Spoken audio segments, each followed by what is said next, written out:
لله إن الحمد لله نحمده ونستعينه ونستغفره ونؤمن به ونتوكل عليه ونعوذ بالله من شرور أنفسنا ومن سيئات أعمالنا من يهده الله فلا مضل له ومن يضلل فلا هادي له ونشهد أن لا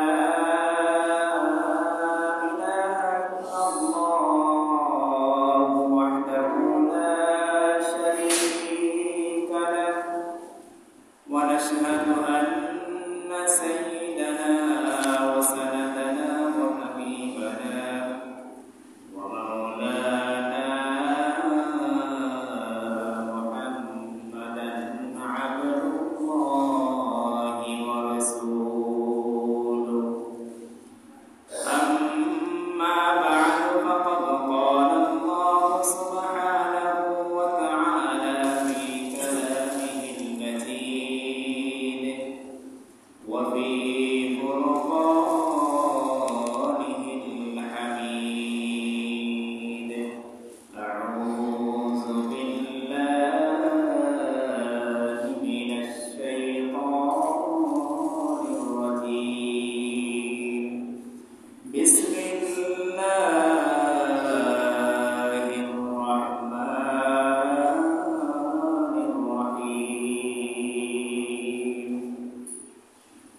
إن عدة الشهور عند الله 12 شهرا في كتاب الله يوم خلق السماوات والأرض منها 4 حرم وقال رسول الله صلى الله عليه وسلم عن عائشة رضي الله تعالى عنها قالت قال ما رأيت رسول الله صلى الله عليه وسلم استكمل صيام شهر قط إلا رمضان وما رأيته أكثر صيام منه إلا في شعبان أو كما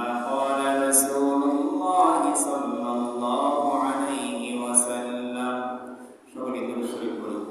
اللهم صل على محمد وعلى آل محمد كما صليت على إبراهيم وعلى آل إبراهيم إنك حميد مجيد اللهم بارك على محمد وعلى آل محمد كما باركت على إبراهيم وعلى آل إبراهيم إنك حميد مجيد الحمد لله আল্লাহ রব্বুল আলামিনের দরবারে অসংখ্য অগণিত শুকরিয়া যে মহান রব্বুল আলামিন আজকে আমাদেরকে পবিত্র শাবান মাসের প্রথম জুমায় আল্লাহ তাআলা তার পবিত্র জায়গা পবিত্র ঘর দুনিয়ার মধ্যে সবচেয়ে উত্তম জায়গা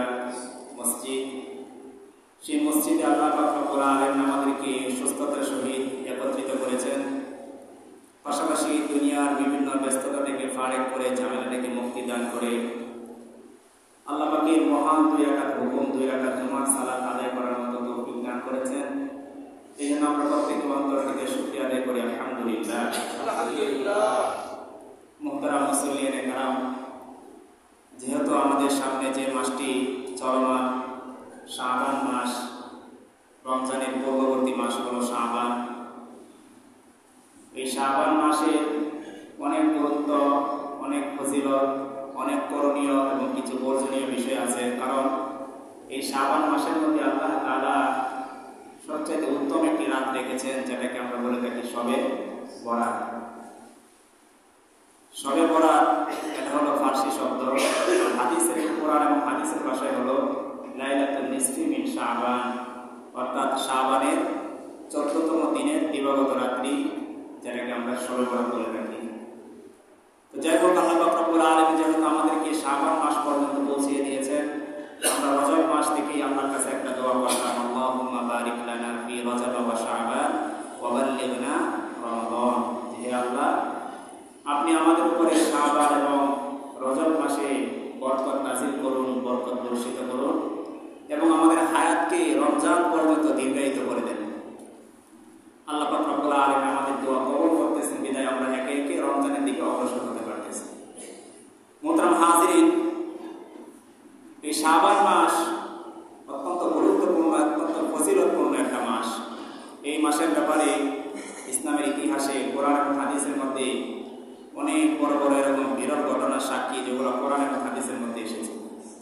এর মধ্যে অন্যতম হলো ইসলামের যে পঞ্চম ভিত্তি রয়েছে, 5টি ভিত্তি রয়েছে, এর মধ্যে রোজা হলো অন্যতম একটা ভিত্তি, ইসলামের খুঁটি। এই শাবান মাসে, দ্বিতীয় হিজরিতে শাবান মাসে আল্লাহ পাক রব্বুল আলামিন রমজানের রোজাকে ফরজ করেছেন। সুবহানাল্লাহ। কারণ এই শাবান মাসে যখন রমজানের রোজাকে ফরজ করা হয়েছে, রমজানের পরের মাসে হলো কোনটা? শাবান মাসে যখন ফরজ করে, শাবান মাসের পরের মাসে হলো রমজান মাস। রমজান মাসে যখন দ্বিতীয় হিজরিতে এই শাবান মাসে যখন রোজাকে আল্লাহ তাআলা ফরজ করেছে, তখন রমজান মাস থেকে রোজা রাখা ফরজ হয়ে গিয়েছে। ঠিক তদ্রূপভাবে এই শাবান মাসের মধ্যে আল্লাহ পাক রব্বুল আলামিনের মহান একটা হুকুম, জিহাদ ফি সাবিলিল্লাহ, আল্লাহ পাকের রাস্তায় কাফেরদের বিরুদ্ধে, মুশরিকদের বিরুদ্ধে জিহাদ করা, এই জিহাদকেও আল্লাহ তাআলা ফরজ করেছিলেন দ্বিতীয় হিজরিতে এই শাবান মাসের মধ্যে। এর দ্বারা বোঝা যায় এই শাবান মাসটা অনেক গুরুত্বপূর্ণ একটি মাস। শুধু তাই নয়, নবী আলাইহিস সালাতু ওয়াস সালাম, সাহাবায়ে কেরাম যখন মক্কা শরীফ থেকে হিজরত করে মদিনায় চলে গিয়েছিলেন, সেখানে যাওয়ার পরে 16 মাস পর্যন্ত নবী আলাইহিস সালাতু ওয়াস সালাম এবং সাহাবায়ে কেরাম বাইতুল মুকাদ্দাস বা জেরুজালেম, যেটা ফিলিস্তিনে অবস্থিত, সেই বাইতুল মুকাদ্দাসের দিকে ফিরে নবী সহ সাহাবায়ে কেরাম সবাই সালাত আদায় করেছেন, নামাজ আদায় করেছেন। কিন্তু নবীজির দিলের তামান্না ছিল, দিলের আশা ছিল যেন আল্লাহ তাআলা কিবলাটাকে ঘুরিয়ে কাবার দিকে করে দেন। আল্লাহ পাক রব্বুল আলামিন নবীজি সেই দিলের তামান্না বুঝতে পেরে সেই শাবান মাসের দ্বিতীয় হিজরিতে আল্লাহ তাআলা কিবলাকে পরিবর্তন করে দিয়েছেন। সুবহানাল্লাহ। বাইতুল মুকাদ্দাস থেকে 16 মাস পরে বাইতুল্লাহ বা বর্তমান যেটা কিবলা রয়েছে আমাদের কাবা শরীফ, সেই কাবার দিকে কিবলা করে দিয়েছেন আল্লাহ তাআলা, যেটা এখন পর্যন্ত চলে আসছে এবং কিয়ামত পর্যন্ত চলতেই থাকবে। ঠিক তদ্রূপভাবে এই শাবান মাসের মধ্যে ইসলামের যে কয়েকটা বড় বড় যুদ্ধ সংঘটিত হয়েছে, তার মধ্যে অন্যতম একটা যুদ্ধ হলো বনু মুস্তালিকের যুদ্ধ। সেই যুদ্ধটা এই শাবান মাসের 5ম বা 6ষ্ঠ হিজরিতে সংঘটিত হয়েছিল। এই শাবান মাসটা অনেক গুরুত্বপূর্ণ। শুধু তাই নয়, এই শাবান মাসের মধ্যে নবী আলাইহিস সালাতু ওয়াস সালামের কলিজার টুকরা ফাতেমা রাদিয়াল্লাহু তাআলা আনহার দ্বিতীয় সন্তান হযরত হুসাইন রাদিয়াল্লাহু তাআলা আনহু এই শাবান মাসে জন্মগ্রহণ করেছেন। সুবহানাল্লাহ। 4th হিজরির শাবান মাসের মধ্যে হুসাইন রাদিয়াল্লাহু তাআলা আনহু এই দুনিয়াতে আগমন করেছিলেন। ঠিক তদ্রূপভাবে মুসলমানরা যখন মক্কা থেকে হিজরত করে মদিনায় গিয়েছিলেন, মক্কার কাফেররা মুসলমানদেরকে টিটকারি মারত, তারা বিভিন্ন কোনো কথা বলতো যে তোমরা মক্কা থেকে হিজরত করে মদিনায় যাচ্ছ, মদিনার আবহাওয়া ভালো না, মদিনার মধ্যে রোগ, অসুস্থতা, বিভিন্ন বেমার, বিভিন্ন মহামারী সবসময় লেগেই থাকে, তোমরা যে ওখানে যাচ্ছ তোমাদের পৌরসে তোমাদের মহিলাদের গর্ভবতী কোনো সন্তানাদি হবে না। কিন্তু আল্লাহ পাক রব্বুল আলামিনের কি কুদরত, হাদিসের মধ্যে এসেছে আল্লাহ পাক রব্বুল আলামিন যখন নবী আলাইহিস সালাতু ওয়াস সালাম এবং সাহাবায়ে কেরামকে মক্কা থেকে হিজরত করিয়ে মদিনায় নিয়ে গেলেন, সেখানে নিয়ে যাওয়ার পরে এই মুহাজির সাহাবায়ে কেরামের যারা হিজরত করে গিয়েছে তাদের মধ্য থেকে সর্বপ্রথম আব্দুল্লাহ ইবনে জুবাইর রাদিয়াল্লাহু তাআলা আনহু তাদের গর্ভে জন্মগ্রহণ করেন। সুবহানাল্লাহ। আব্দুল্লাহ ইবনে জুবাইর রাদিয়াল্লাহু আনহু ছিলেন হযরত আবু বকর সিদ্দিক রাদিয়াল্লাহু তাআলা আনহুর নাতি, ওনার মেয়ে আসমা রাদিয়াল্লাহু তাআলা আনহার সন্তান। তো দেখা গিয়েছিল যে হাদিসের কিতাবের মধ্যে এসেছে যখন মুশরিকদের, কাফেরদের এই কথাকে আল্লাহ তাআলা ভুল প্রমাণিত করে মদিনার সেই মুহাজির সাহাবায়ে কেরামের মধ্য থেকে হযরত আসমা রাদিয়াল্লাহু তাআলা এবং জুবাইর রাদিয়াল্লাহু তাআলা আনহার ওরসে আব্দুল্লাহ ইবনে জুবাইরকে পাঠিয়ে দিলেন, তখন সাহাবায়ে কেরাম এত খুশি হয়েছিল যে তারা সেই সন্তানের সুসংবাদ শোনার পরে তারা আল্লাহু আকবারের ধ্বনি দিয়েছে। সুবহানাল্লাহ। এই জন্য মুহতারাম হাজরিন, আল্লাহ পাকের কাছে এই শাবান মাসটা অনেক গুরুত্বপূর্ণ। শুধু তাই না, আল্লাহ পাক রব্বুল আলামিন পবিত্র কোরআনের এক আয়াতের মধ্যে বলেছেন, ইন্না ইদ্দাতাশ শুহুরি ইনদাল্লাহ 12 শাহরান ফি কিতাবিল্লাহি ইয়াওমা খালাকাস সামাওয়াতি ওয়াল আরদ মিনহা আরবাআতুন হুরুম। যে আল্লাহ পাক রব্বুল আলামিন বলেন যে মাসের বর্ণনা হিসাবে আল্লাহ পাকের কাছে মাস হলো 12টি। কখন থেকে? আল্লাহ তাআলা নিজেই বলেছেন, ফি কিতাবিল্লাহি ইয়াওমা খালাকাস সামাওয়াতি ওয়াল আরদ। যে আল্লাহ পাকের কোরআনের মধ্যে এটা লিপিবদ্ধ করা হয়েছে, যেদিন থেকে এই আকাশ এবং জমিনকে সৃষ্টি করা হয়েছিল সেদিন থেকে আল্লাহ তাআলা 12টি মাসকে সৃষ্টি করেছিলেন। সুবহানাল্লাহ। তারপর আল্লাহ তাআলা বলেন, মিনহা আরবাআতুন হুরুম। এই 12টি মাসের মধ্যে সম্মানিত হলো 4টি মাস। যে 4টি মাসের একটি মাস গত মাস চলে গিয়েছে, রজব মাস, এবং ধারাবাহিকভাবে 3টি মাস, জিলহজ, জিলহজ এবং মুহররম মাস। তো যাই হোক মুহতারাম হাজরিন, যেহেতু শাবান মাস আমাদের সামনে চলে এসেছে, আমাদের জানা উচিত যে শাবান মাসটা হলো অনেক ফজিলতপূর্ণ একটি মাস। এই ব্যাপারে বুখারী শরীফের মধ্যে হাদিস এসেছে 1969 নম্বর হাদিসের মধ্যে আম্মা জানা আয়েশা রাদিয়াল্লাহু তাআলা আনহা বলেন, জানা আয়েশা রাদিয়াল্লাহু তাআলা আনহা قالت ما رأيت رسول الله صلى الله عليه وسلم استكمل صيام شهر قط إلا رمضان। আয়েশা রাদিয়াল্লাহু তাআলা আনহা বলেন যে যখনই শাবান মাস এসে যেত তখন আমি আল্লাহ নবী সাল্লাল্লাহু আলাইহি সাল্লামকে রমজান ব্যতীত এত পরিমাণ রোজা রাখতে আর কোনো মাসে দেখতাম না। সুবহানাল্লাহ। অর্থাৎ রমজানে তো নবী 30টি রোজা রাখতে নেই, রমজান বাদে অন্য যে 11টি মাস রয়েছে সেই 11 মাসের মধ্যে থেকে সবচেয়ে বেশি পরিমাণ রোজা যে মাসে রাখতেন সেটা হলো এই শাবান মাস। সুবহানাল্লাহ। এরপর তিনি বলেন যে ওমা রাআইতুহু আকসারু সিয়ামিন ইল্লা ফি শাবান। যে নবীজি শাবান মাসের মধ্যে 30টা রোজা রাখার পরে বাকি 11 মাসের মধ্যে যে মাসটার মধ্যে সবচেয়ে বেশি পরিমাণ রোজা রাখতেন সেটা হলো শাবান মাস। তাহলে এই হাদিস থেকে আমাদের শিক্ষা হলো, যখনই আমাদের সামনে শাবান মাস এসে যাবে আমাদের জন্য উচিত হবে এই শাবান মাসটাতে বেশি পরিমাণ রোজা রাখা। কারণ শাবানের পরবর্তী মাসই হলো রমজান মাস। এই জন্য মুহাদ্দিসিনে কেরাম বলেন যে এই রমজান মাসের প্রস্তুতির জন্য যারা শাবান মাস থেকে রোজা রাখা শুরু করে দিবে তাদের রমজানের রোজা রাখাটা সহজ হয়ে যাবে। কারণ 11 মাস আমরা দুমসে খাবার খেয়েছি, 3 বেলা 4 বেলা 5 বেলা খাবার গ্রহণ করেছি, কিন্তু হঠাৎ করে যখন আমরা রমজান মাসে প্রবেশ করব, প্রথম 2-1 দিন যখন রোজা রাখতে যাব দেখা যাবে যে আমাদের একদম জান বের হয়ে যাচ্ছে, খুব কষ্ট হচ্ছে। কিন্তু যখন শাবান মাসের মধ্যে অল্প অল্প করে কিছু রোজা, নফল রোজা রাখা আমরা শুরু করে দিব, দেখা যাবে রমজান মাস যখন শুরু হয়ে যাবে তখন আর ওই রকম কষ্টটা হবে না। ঠিক তদ্রুপভাবে নাসাই শরীফের 2357 নম্বর হাদিসের বর্ণনা এসেছে, নবীজির এক প্রখ্যাত সাহাবী উসামা ইবনে যায়েদ, যাকে বলা হয় হিব্বু রাসূলিল্লাহ সাল্লাল্লাহু আলাইহি ওয়াসাল্লাম, নবীজির একজন ভালোবাসার পাত্র ছিলেন সেই উসামা ইবনে যায়েদ। উনি বলেন যে উনি নবী আলাইহিস সালাতু ওয়াসসালামের ব্যাপারে বলেন, নবীজিকে প্রশ্ন করেছিলেন, ইয়া রাসূলুল্লাহ লাম আরাকা তাসুমু শাহরান মিনাশ শুহুর মা তাসুমু মিন শাবান। উসামা ইবনে যায়েদ বলেন যে আমি আল্লাহর হাবিব সাল্লাল্লাহু আলাইহি ওয়াসাল্লামকে জিজ্ঞাসা করলাম যে হে আল্লাহর নবী, রমজানের পরে বাকি 11 মাসের মধ্যে এত পরিমাণ রোজা রাখেন আপনি শাবান মাসে, যা অন্য কোনো মাসে রাখেন না, এর কারণ কি? নবী আলাইহিস সালাতু ওয়াসাল্লাম জিজ্ঞাসা করলেন যে রমজানে তো 30টা রোজা আপনি রাখেননি, কিন্তু রমজানের পরে যে 11টা মাস আছে সেই 11 মাসের মধ্যে শাবান মাসের মধ্যে আপনি সবচেয়ে বেশি পরিমাণ রোজা রাখেন, এর কারণ কি? এখানে একটা বিষয় জেনে রাখা ভালো, সাহাবায়ে কেরামের এই প্রশ্নগুলো আমাদের জন্য ছিল নিয়ামত স্বরূপ। তারা নবীজিকে প্রশ্ন করতেন বিভিন্ন মাসালা সম্পর্কে। এই জন্য বলা হয় আসওয়াল রিজকুল ইলম, এই প্রশ্ন করা হলো জ্ঞানের অর্ধেক। প্রশ্ন করা একটা বড় একটা যোগ্যতার ব্যাপার, তবে প্রশ্নটা হতে হবে প্রাসঙ্গিক। যে বিষয়ে আলোচনা হয়ে থাকে সেই বিষয়ে আমরা অনেকে অনেক সময় ভিন্ন ধরনের প্রশ্ন করে থাকি, অনেকে দেখা যায় আটকানোর জন্য বা অনেকে মশকরি করার জন্য।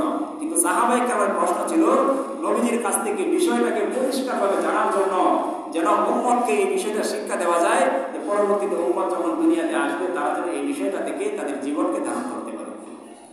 এই জন্য উসামা ইবনে যায়েদ রাদিয়াল্লাহু তাআলা আনহু নবীজিকে জিজ্ঞাসা করলেন যে আপনি শাবান মাসে এত পরিমাণ রোজা রাখেন, অন্য কোনো মাসে তো রোজা রাখেন না।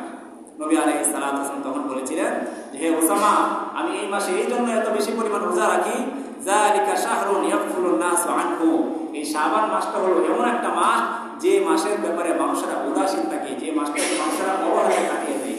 কেন অবহেলায় কাটিয়ে দেয়। কারণ শাবানের পূর্ববর্তী যে মাসটা আমরা অতিবাহিত করে এসেছি সেটা হলো রজব মাস। আর রজব মাস হলো আশহুরে হুরুম, সম্মানিত 4টি মাসের একটি মাস, যে মাসের মধ্যে যুদ্ধ বিগ্রহ বিভিন্ন পাপাচার অন্যায় করা সম্পূর্ণভাবে নিষেধ। তো দেখা যায় সেই শাবান মাসের পূর্বের মাসটা যেহেতু রজব মাস, সেই রজব মাসে সবাই সমস্ত প্রকার অন্যায় থেকে বিরত থাকে। আবার দেখা যায় শাবানের পরবর্তী মাস হলো রমজান মাস, আর রমজান মাস হলো বাকি 11 মাসের মধ্যে সবচাইতে উত্তম একটা মাস। এই মাসের মধ্যে একটা নফল আদায় করলে একটা ফরজের সব পাওয়া যায়, একটা ফরজ আদায় করলে 70টা ফরজের সব পাওয়া যায়। সুবহানাল্লাহ। এই জন্য এই শাবান মাসকে মানুষেরা অবহেলায় কাটিয়ে দেয়। যেহেতু শাবানের পূর্বের মাস হলো রজব মাস, সম্মানিত একটা মাস, আবার শাবানের পরবর্তী মাস হলো রমজান মাস, অনেক সম্মানিত একটা মাস। এই জন্য আমার উম্মত যেন এই শাবান মাসটাকে অবজ্ঞায় যেন কাটিয়ে না দেয়। এই জন্য আমি নবী এই মাসের মধ্যে বেশি পরিমাণ রোজা রাখি, যেন উম্মতকে আমি এই শিক্ষাটা দিতে পারি যে শাবান মাসটা অনেক গুরুত্বপূর্ণ। প্রিয় হাজিরিন, নবী আলাইহিস সালাতু ওয়াস সালাম ব্যাপারে আল্লাহ তাআলা বলেছেন, লিয়াগফিরা লাকাল্লাহু মা তাকাদ্দামা মিন যামবিকা ওয়া মা তাআখার, যে আল্লাহর নবী আমি আপনার অতীতের এবং ভবিষ্যতের সমস্ত গুনাহ মাফ করে দিয়েছি। তারপরেও নবী কেন বেশি পরিমাণে রোজা রাখতেন, বেশি পরিমাণে ইবাদত করতেন? আমরা যে উম্মত রয়েছে আমাদেরকে এটা শিক্ষা দেওয়ার জন্য যে আমরা যেন বেশি পরিমাণে এই শাবান মাসের মধ্যে ইবাদত করি। শুরু তাই না, নবী আলাইহিস সালাতু ওয়াস সালাম হাদিসের মধ্যে বলেছেন, ইন্নী আস্তাগফিরুল্লাহ ফিল ইয়াউমি মিআতা মাররা, যে আমি প্রতিদিন আল্লাহ পাকের কাছে 100 বার ইস্তিগফার পাঠ করি। ইস্তিগফার পাঠ করলে গুনাহ মাফ হয়। অথচ নবীজির জীবনে কোনো গুনাহ ছিল? নবীজির জীবনে কোনো গুনাহ ছিল না। আল্লাহ তাআলা আয়াতের মধ্যে বলেছেন, লিয়াগফিরা লাকাল্লাহু মা তাকাদ্দামা মিন যামবিকা ওয়া মা তাআখার, হে আল্লাহ নবী আমি আপনার অতীতের এবং ভবিষ্যতের সমস্ত গুনাহ মাফ করে দিয়েছি। তাহলে নবীজি কেন ইস্তিগফার করতেন? কেন গুনাহ মাফের জন্য আল্লাহর কাছে তওবা করতেন? এটা উম্মতকে শিক্ষা দেওয়ার জন্য, যে আমার উম্মত যেন আমার কাছ থেকে শিক্ষা গ্রহণ করে যে যখনই কোনো গুনাহ হয়ে যাবে, অন্যায় হয়ে যাবে, পাপ হয়ে যাবে, সাথে সাথে যেন তারা আল্লাহ পাকের কাছে ইস্তিগফার করে। তো যাই হোক মুহতারাম হাজিরিন, উসামা ইবনে যায়েদ প্রশ্ন করেছিলেন, হে আল্লাহর নবী কেন শাবান মাসে আপনি এত পরিমাণে রোজা রাখেন? নবীজি উত্তর দিয়েছিলেন, শাবান মাসে এই জন্য আমি বেশি পরিমাণে রোজা রাখি কারণ এই শাবান মাস সম্পর্কে মানুষ গাফেল থাকে, মানুষ অজ্ঞ থাকে, এই শাবান মাসটাকে মানুষ অবহেলায় কাটিয়ে দেয়। আরেকটা কারণ নবীজি বলেছিলেন যে শাবান মাসে বেশি পরিমাণে এই জন্য রোজা রাখি কেননা তুরফাউ ফীহিল আমাল ইলা রাব্বিল আলামিন। সুবহানাল্লাহ। কারণ এই মাসে বান্দার বাৎসরিক যে নেক আমল বা বদ আমলগুলো রয়েছে সেই আমলের হিসাবটা আল্লাহ পাকের কাছে পৌঁছানো হয়। আমরা 11 মাস কি করি না করি, 11 মাসের সম্পূর্ণ আমলনামা আল্লাহ পাকের কাছে এই শাবান মাসে আল্লাহর কাছে পৌঁছানো হয়। এইজন্য নবীজি বলেন, ওয়া ইন্নী উহিব্বু আইয়ুরফা আমালি ওয়া আনা সাইমুন, আমি তো চাই যেহেতু এই মাসের মধ্যে আল্লাহ পাকের কাছে সমস্ত আমলের হিসাব জমা করা হয়, আমি চাই এই মাসটা আমি রোজা রেখে অতিবাহিত করব, যেন আল্লাহ পাকের কাছে যখন আমার আমলনামা ফেরেশতারা উপস্থিত করবে তখন যেন আমি রোজাদার অবস্থায় থাকি আর আল্লাহ যেন এটা দেখতে পান। সুবহানাল্লাহ। মুহতারাম হাজিরিন, এখানে আরেকটা বিষয় জানার হলো, আল্লাহ পাকের কাছে বান্দার যে আমলনামা উপস্থিত করা হয় এটা 3টা স্টেপে বা 3টা সময় করা হয়। একটা হলো দৈনিক, আমাদের জীবনের দৈনন্দিন আমরা যে আমলগুলো করে থাকি প্রত্যেক দিনের আমাদের যে গুনাহগুলা, যে অন্যায়গুলা বা যে নেক আমলগুলো আমরা করে থাকি দৈনিক আল্লাহ পাকের কাছে পৌঁছানো হয়। এরকম সাপ্তাহিক আল্লাহ পাকের কাছে পৌঁছানো হয়, আর বাৎসরিক এই শাবান মাসের মধ্যে পৌঁছানো হয়। দৈনিক কখন পৌঁছানো হয়? নবী আলাইহিস সালাতু ওয়াস সালাম হাদিসের কুদসির মধ্যে বলেছেন, ইন্নাল্লাহা তাআলা ইয়াবসুতু ইয়াদাহু বিল-লাইল লিয়াতুবা মুসিউন নাহার। নবীজি বলতেছেন যে আল্লাহ পাক রব্বুল আলামিন প্রতিদিন সকালবেলায় একদল ফেরেশতাকে পাঠান। এই ফেরেশতারা বান্দাদের সাথে সন্ধ্যা পর্যন্ত অবস্থান করে। আবার যখন সন্ধ্যা হয়ে যায়, সন্ধ্যা সময় কিছু ফেরেশতাকে আল্লাহ তাআলা পাঠান। তারা যখন সন্ধ্যার সময় দুনিয়াতে নেমে আসে, দিনের ফেরেশতারা আল্লাহ পাকের কাছে চলে যায়, রাতের ফেরেশতারা বান্দার সাথে অবস্থান করে। এরপর আল্লাহ তাআলা বলেন যে ইন্নাল্লাহা তাআলা ইয়াবসুতু ইয়াদাহু বিল-লাইল, যে আল্লাহ পাক রব্বুল আলামিন তার রহমতের কুদরতি হাতকে রাতের বেলা সমস্ত বান্দাদের উপরে বিছিয়ে দেন। এবং আল্লাহ তাআলা বলতে থাকেন, লিয়াতুবা মুসিউন নাহার, যেন এই দুনিয়াতে দিনের বেলায় যারা পাপাচার করেছে তাদের গুনাহ যেন তারা আল্লাহ পাকের কাছে মাফ চায়, আল্লাহ যেন তাদেরকে মাফ করে দিতে পারে। ঠিক তদ্রুপভাবে আল্লাহ পাক রব্বুল আলামিন দিনের বেলা ওনার কুদরতি হাতকে সমস্ত বান্দাদের উপরে বিছিয়ে দেন, যেন রাতের বেলা আমার বান্দারা যে সমস্ত গুনাহ করেছে সেই গুনাহকে যেন আমি মাফ করে দিতে পারি। তাহলে দৈনন্দিন আল্লাহ পাক রব্বুল আলামিন বান্দাদের আমলকে তার কাছে ফেরেশতার মাধ্যমে নিয়ে যান। সকালবেলা ফেরেশতা সন্ধ্যার সময় আল্লাহ পাকের কাছে গিয়ে জমা দেন তার আমলনামা, এবং রাতের বেলা ফেরেশতা সকালবেলায় গিয়ে আল্লাহ পাকের কাছে সেই আমলনামাকে জমা দেয়। এটা হলো দৈনিক বান্দার আমলনামা আল্লাহ পাকের কাছে জমা হয়।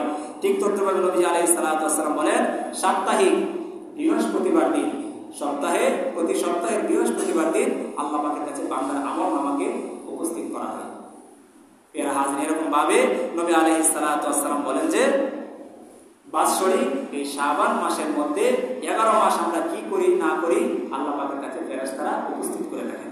এই জন্য নবীজি বলেছেন, যেহেতু এই শাবান মাসের মধ্যে আমার আমলনামাকে আল্লাহ পাকের কাছে উপস্থিত করা হয়, তো এই জন্য আমি এই শাবান মাসের মধ্যে ইন্নী উহিব্বু আইয়ুরফা আমালি ওয়া আনা সাইমুন, যখন আল্লাহ পাকের কাছে আমার নেক আমলগুলোকে, আমার সমস্ত আমলকে উপস্থিত করা হবে, তখন যেন আমি রোজা অবস্থায় থাকি আর আল্লাহ যেন এই অবস্থাটা দেখতে পাই।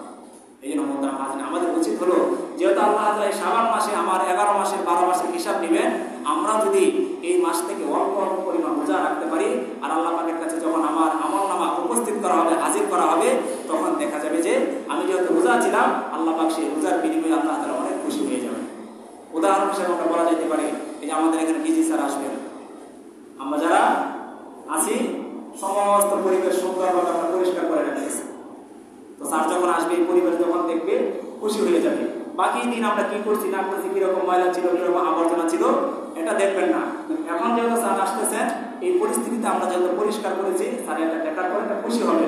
ঠিক তদ্রুপভাবে যেহেতু শাবান মাসের মধ্যে বান্দার সমস্ত আমলনামাকে হাজির করা হয়, 11 মাস আমি আপনি কি করেছি না করেছি, এই মাসটা যদি অল্প অল্প রোজা অবস্থায় কাটাইতে পারি, আর এই রোজা অবস্থায় যদি আল্লাহ পাকের কাছে আমার আমলনামাটা, আপনার আমলনামাটা হাজির করা হয়, আল্লাহ তাআলা অত্যন্ত খুশি হয়ে যাবে। সুবহানাল্লাহ। এই জন্য মোহতারাম হাজির, এই শাবান মাসটা আমাদের জন্য অতি গুরুত্বপূর্ণ। আর আল্লাহ তাআলা আল্লাহর নবী হাদিসের মধ্যে আল্লাহ তাআলা তো বলে দিয়েছেন যে আস-সাওমু লি ওয়া আনা উজজি বিহি, যে রোজা তো হলো একমাত্র আমার জন্য, আর এই রোজার প্রতিদান আমি আল্লাহ স্বয়ং নিজ হাতে দিব। সুবহানাল্লাহ। তাহলে এই শাবান মাসটাকে আমরা রোজার সাথে বেশি বেশি নফল নামাজের সাথে অতিবাহিত করা উচিত। ঠিক তদ্রুপভাবে মোহতারাম হাজির, এই শাবান মাসের মধ্যে আমাদের মা বোন মহিলাদের জন্য গুরুত্বপূর্ণ একটা আমল রয়েছে।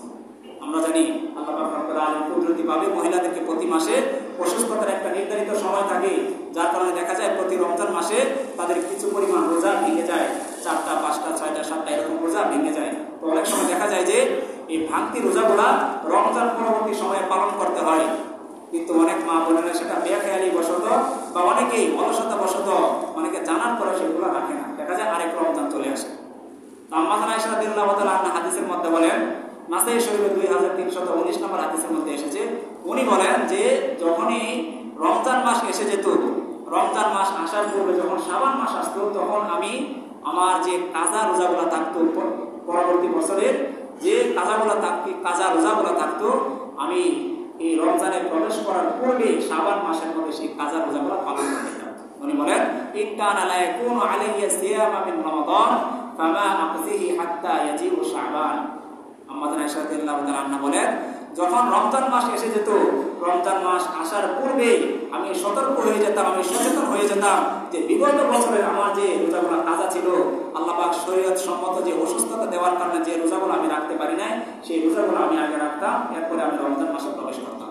সুতরাং আমাদের এখান থেকে একটা শিক্ষণীয় বিষয় হলো, আমাদের বাসা বাড়িতে যাদের মা বোন রয়েছে তাদেরকে এই কথাগুলো বলে দেওয়া যে বিগত বছরে যদি কোনো কাজা রোজা থেকে থাকে, সেই রোজাগুলো যেন আমরা এখনই পালন করে নিই, আদায় করে নিই, এবং রমজান থেকে যেন আমরা নতুনভাবে একটা রমজানকে শুরু করতে পারি, নতুনভাবে যেন আমরা হায়াতটাকে শুরু করতে পারি। মোহতারাম হাজরিন, এই শাবান মাস আমাদের সামনে চলে এসেছে। শাবান মাসের মধ্যে আমাদের বিশেষভাবে 4টা আমল বিশেষভাবে করণীয়। সাহাবায়ে কেরাম এবং নবী আলাইহিস সালাতু ওয়াস সালাম এই কাজগুলো বিশেষভাবে করতেন। এর মধ্যে অন্যতম একটা কাজ হলো, আমরা হাদিস থেকে যেটা জানতে পারলাম, এই মাসে বেশি পরিমাণে রোজা রাখা। তবে নির্ধারিত পরিমাণ না যে এইটা রাখতে হবে, এই কয়টা রাখতে হবে, 10টা 12টা, বরং বেশি বেশি পরিমাণে রোজা রাখা। এবং বিশেষ করে শাবান মাসের শেষ দিকে, রমজানের শুরুর দিকে ধারাবাহিকভাবে রোজাগুলো না রাখা, কারণ তাহলে দেখা যাবে যে শাবান মাসের সাথে রমজান মাসটা মিলিত হয়ে যাবে। বরং এই মাসে বেশি পরিমাণ রোজা রাখার মানে হলো শাবান মাসের শেষ দিকে গিয়ে কিছু পরিমাণ রোজা ভেঙে দেওয়া, যেন রমজান থেকে আমরা নতুনভাবে শুরু করতে পারি। ঠিক তদ্রুপভাবে এই মাসের আরেকটা আমল হলো, যেহেতু আল্লাহ পাক রব্বুল আলামিন রমজান মাসে কোরআনকে নাজিল করেছেন, যে মাসটা আমাদের সামনে আসতেছে সেই মাস কোরআন নাজিলের মাস, সুতরাং সেই মাসের মধ্যে আমরা যাতে বেশি বেশি কোরআন তেলাওয়াতে অভ্যস্ত হয়ে যাব, তো এখন থেকে এই শাবান মাস থেকে যেন আমরা কোরআনের প্রতি বেশি মনোযোগী হই। যারা কোরআন পড়তে পারি তারা অবশ্যই এখন থেকে নিয়মিত কোরআন পড়া শুরু করে দিই। প্রতিদিন 1 পৃষ্ঠা 2 পৃষ্ঠা 5 পৃষ্ঠা, 1টা সূরা 2টা সূরা, 1 পারা, যার যেমন পড়ার সময় হয় তার ঠিক হয়, এই সময়টাকে কাজে লাগানো। তাহলে দেখা যাবে রমজান মাস যখন আসবে, শাবান মাস থেকে আমার প্রস্তুতি যদি থেকে থাকে, সেই রমজান মাসের মধ্যে কোরআনটাকে আমরা সুন্দরভাবে পড়তে পারবো। আবার অনেকে দেখে আমরা কোরআন পড়তে পারি না। তো আপনাদের জন্য একটা সুন্দর সিদ্ধান্ত হলো, যারা কোরআন পড়তে পারেন না, রমজান মাসে অবশ্যই আমরা প্রতি বছরে কোরআনের একটা দরস দিয়ে থাকি, 25 দিন ব্যাপী। এই জায়গার মধ্যে আমরা কোরআন ব্ল্যাকবোর্ডের মাধ্যমে সবাইকে কোরআন শেখানো হয়। আপনারা এখন থেকে মানসিকভাবে প্রস্তুতি নেন, রমজানের জন্য আমরা কোরআনটা শিখতে পারেন। বাকি যারা শিখতে পারেন না এখনো, এখন থেকে প্রস্তুতি গ্রহণ করা উচিত। অন্তত যাদের কাছে মোবাইল আছে, মোবাইলের মধ্যে এরকম তেলাওয়াতগুলোকে, যে কারির তেলাওয়াত আপনার কাছে ভালো লাগে তার তেলাওয়াতগুলোকে আপনি ডাউনলোড করে মোবাইলের মধ্যে রেখে দিবেন। ডিউটিতে যাওয়ার পরে মোবাইলটা অন করে পকেটের মধ্যে রেখে দিয়ে ডিউটি করলেন, তেলাওয়াত শুনলেন। কারণ কোরআন শরীফ এরকম একটা মন্ত্র, আপনি এটার তেলাওয়াত শুনলে, শোনাইলে, পড়ালে যাই করেন না কেন, সমানভাবে আপনার সওয়াব দেবেন। প্রতিটা হরফের বিনিময়ে আপনি 10টা করে নেকি অর্জন করতে পারবেন। তো যারা আমরা কোরআন দেখে দেখে পড়তে পারি না, তারা মোবাইলের মধ্যে শুনবো, দেখা যাবে যে মোবাইলের মধ্যে শোনার কারণে আমার আপনার নেকির পাল্লা আস্তে আস্তে বাড়তে থাকবে। ঠিক তদ্রুপভাবে রমজানের আরেকটা কাজ হলো, এই শাবান মাসে আমাদের আরেকটা কাজ হলো বেশি বেশি দান সাদাকা করা। কারণ রমজান মাসে আমরা বেশি বেশি দান সাদাকা করবো। একটা দান করলে 70টা দানের পরিমাণ আমরা সওয়াব পাবো। এখন থেকে আমাদের প্রস্তুতি নেওয়া উচিত যে এখন থেকে আমরা প্রত্যেকের সামর্থ্য অনুযায়ী আমরা দান সাদাকা করা শুরু করে দিই। বিশেষ করে দান করবো এরকম নিয়তে, ইখলাসের সহিত, খাঁটি নিয়তে। কারণ নবীজি বলেছেন, যারা ইখলাসের সহিত, খাঁটি নিয়তে একমাত্র আল্লাহ পাককে দেখানোর জন্য দান করবে, আসলে সেই কঠিন ময়দানে যেদিন আল্লাহ পাকের আরশের ছায়া ছাড়া আর কোনো ছায়া থাকবে না, সেদিন ওই ব্যক্তিকে, যে আল্লাহ পাককে খুশি করার জন্য দান করেছিল, তাকে আরশের ছায়ার মধ্যে স্থান দান করবে। আরেক হাদিসের কথা নবী বলেন, যারা ইখলাসের সহিত সরিষার দানা পরিমাণ দান করবে, সাদাকা করবে, এটাকে আল্লাহ তাআলা পাহাড় পরিমাণ সওয়াবে পরিণত করে দিবেন। সুবহানাল্লাহ। আর যদি মানুষকে দেখানোর জন্য, লোকতার জন্য যদি কেউ 1000 টাকাও দান করে, পাহাড় পরিমাণও দান করে, আল্লাহ নবী বলেন যে সে সরিষার দানা পরিমাণও নেকি অর্জন করতে পারবে। এই জন্য এখন থেকেই আমরা যেন দান সদকার হাতকে প্রসারিত করতে থাকি। শাবান মাসের মধ্যে সর্বশেষ 4 নম্বর আমাদের আরেকটা করণীয় হলো বেশি বেশি ইস্তিগফার পাঠ করা। কারণ নবী আলাইহিস সালাতু ওয়াস সালাম বলেছেন, মান লাজিমাল ইস্তিগফার জাআলাল্লাহু লাহু মিন কুল্লি দীকিন মাখরাজা ওয়া মিন কুল্লি হাম্মিন ফারাজা ওয়া ইয়ারযুকুহু মিন হাইসু লা ইয়াহতাসিব। 3টা কথা বলেছেন নবীজি এখানে, যে যারা সর্বদা ইস্তিগফার পাঠ করবে, আস্তাগফিরুল্লাহ আস্তাগফিরুল্লাহ, অথবা পুরাটা যারা পড়তে পারে আস্তাগফিরুল্লাহ আল্লাযী লা ইলাহা ইল্লা হুয়াল হাইয়ুল কাইয়্যুম ওয়া আতুবু ইলাইহি লা হাওলা ওয়া লা কুওয়াতা ইল্লা বিল্লাহ, অথবা সংক্ষিপ্ত হবে আস্তাগফিরুল্লাহ। এইটুকু যারা নিয়মিত সব সময় করবে, নবীজি বলেন যে মান লাজিমাল ইস্তিগফার জাআলাল্লাহু মিন কুল্লি দীকিন মাখরাজা, আল্লাহ তাআলা দুনিয়াতে থাকা অবস্থায় তার যত ধরনের যত বড় বিপদই আসুক না কেন, আল্লাহ তাআলা সেই বিপদ থেকে তাকে উদ্ধার করবে। সুবহানাল্লাহ। দ্বিতীয় নম্বরে হলো ওয়া মিন কুল্লি হাম্মিন ফারাজা, এবং যত ধরনের চিন্তা ভাবনা, যত পেরেশানি, যত টেনশনে তার থাকুক না কেন, আল্লাহ তাআলা তার সমস্ত টেনশনকে মুহূর্তের মধ্যে দূর করে দিবেন। তৃতীয় নম্বরে নবীজি বলেন যে ওয়ায়ারযুকুহু মিন হাইসু লা ইয়াহতাসিব, যারা নিয়মিত ইস্তিগফার করবে, সে কল্পনাও করতে পারবে না আল্লাহ তাআলা এমন জায়গা থেকে তার রিজিকের ব্যবস্থা করে দিবেন। তাহলে মোহতারাম হাজির, এখন থেকে আমাদের সেই রমজান মাসের প্রস্তুতি হিসেবে চতুর্থের এই কাজটা, ইস্তিগফারের কাজটা এখন থেকে বেশি বেশি পরিমাণে শুরু করে দেওয়া উচিত। মোহতারাম হাজির, যেহেতু শাবান মাস চলতেছে, শাবান মাসের মধ্যে আমাদের আরেকটা গুরুত্বপূর্ণ কাজ হলো, শাবান মাসের মধ্যে আমাদের জন্য সবচেয়ে গুরুত্বপূর্ণ একটা ইবাদতের রাত হলো লাইলাতুল নিসফি মিন শাবান। হাদিসের ভাষায় এসেছে যে শাবানের 14তম দিবাগত রজনী, অর্থাৎ যেটাকে আমরা বলে থাকি শবে বরাত বা বরকতের রজনী। এই রাতের ব্যাপারে অনেক ছাড়াছাড়ি, অনেক বাড়াবাড়ি রয়েছে, তবে সবচাইতে এই ব্যাপারে হাদিসের মধ্যে এসে নবীজি আলাইহিস সালাতু ওয়াস সালাম বলেছেন, এই রাতের মধ্যে আল্লাহ তাআলা ইন্নাল্লাহ তাআলা লা ইয়াত্তালিউ ফি লাইলাতিন নিসফি মিন শাবান ফাতাগফিরু লাহু লিজামিই খালকিহি ইল্লা লিমুশরিকিন আও মুশাহিদ। নবীজি বলেন যে এই রাতের মধ্যে আল্লাহ পাক রব্বুল আলামিন তার রহমতের হাতকে সমস্ত বান্দাদের উপরে বিছিয়ে দেন এবং প্রত্যেকটা বান্দাকে সাধারণ ক্ষমা ঘোষণা করেন। তবে 2 শ্রেণীর ব্যক্তিকে আল্লাহ তাআলা এই রাত্রিতেও ক্ষমা করেন না। নবীজি বলেন যে ইল্লা লিমুশরিকিন, এক হলো মুশরিক ব্যক্তিকে, যে আল্লাহ পাকের সাথে শরীক করে, আল্লাহ পাকের সাথে অংশীদার সাব্যস্ত করে। এই লাইলাতুল কদর, এই লাইলাতুল বরাত বা এই শবে বরাতের রাতে আল্লাহ তাআলা সমস্ত মানুষকে সাধারণ ক্ষমা ঘোষণা করে দেন, কিন্তু 2 শ্রেণীর ব্যক্তিকে আল্লাহ তাআলা কখনো ক্ষমা করেন না এই রাত্রিতেও। এর মধ্যে এক প্রকার ব্যক্তি হলো যে আল্লাহ পাকের কাছে শরীক করে, যে আল্লাহ পাককে সেজদা দেওয়ার পরিবর্তে মাজারে গিয়ে সেজদা দেয়, পীরের কাছে কোনো কিছু চায়, নিজের আমলকে, নিজের ঈমানকে ধ্বংস করে দেয়, ওই ব্যক্তিকে আল্লাহ তাআলা এই রাত্রিতে ক্ষমা করেন না। দ্বিতীয় নম্বর নবীজি বলেন আও মুশাহিন, আল্লাহ তাআলা এই রাত্রিতে ওই ব্যক্তিকেও ক্ষমা করেন না যার অন্তরের মধ্যে বিন্দু পরিমাণ হিংসা রয়েছে। নবীজি বলেছেন হিংসা এরকম একটা জিনিস, আগুন যেরকম লাকড়িকে পুড়িয়ে ছারখার করে দেয়, কোনো ব্যক্তি যদি পাহাড় পরিমাণ নেক আমল করে কিন্তু তার অন্তরের মধ্যে যদি হিংসা থেকে থাকে চুল পরিমাণ, সেই নেক আমলকে ওই চুল পরিমাণ হিংসা পুড়িয়ে ছারখার করে দেবে। আল্লাহ তাআলা এক জায়গার মধ্যে বলেছেন আল কিবরিয়া ও আল্লাহ তাআলা বলেছেন যে অহংকার হলো হৃদয়, অহংকার হলো আমার চাদর, আমি আল্লাহ পাক রব্বুল আলামিনের সব দিক দিয়ে স্বয়ং সম্পূর্ণ।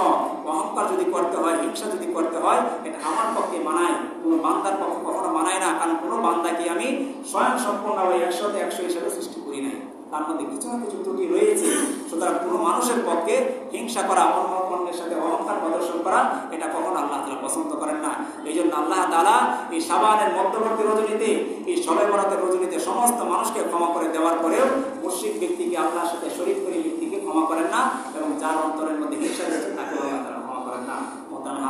এখন থেকে আমাদের প্রস্তুতি নেওয়া উচিত, যারা শিরকের সাথে সম্পৃক্ত আছে আল্লাহ পাকের কাছে তওবা করে সম্পূর্ণ দ্বীনে ইসলামের মধ্যে প্রবেশ করা উচিত, এবং যাদের অন্তরের মধ্যে হিংসা রয়েছে, অন্যের প্রতি অহংকার রয়েছে, তাদেরকে ক্ষমা করে দিয়ে নিজের দিলটাকে, নিজের অন্তরটাকে সাফ করে নেওয়া উচিত। আল্লাহ পাক বলেন আমাকে এবং আমাদের সবাইকে যেন এই মধ্যবর্তী শাবানের রজনীতে, শবে বরাতের রজনীতে সমস্ত মানুষকে যেভাবে ক্ষমা করে দিবেন, আমাদের সবাইকে যেন আল্লাহ তাআলা ক্ষমা করে দেন।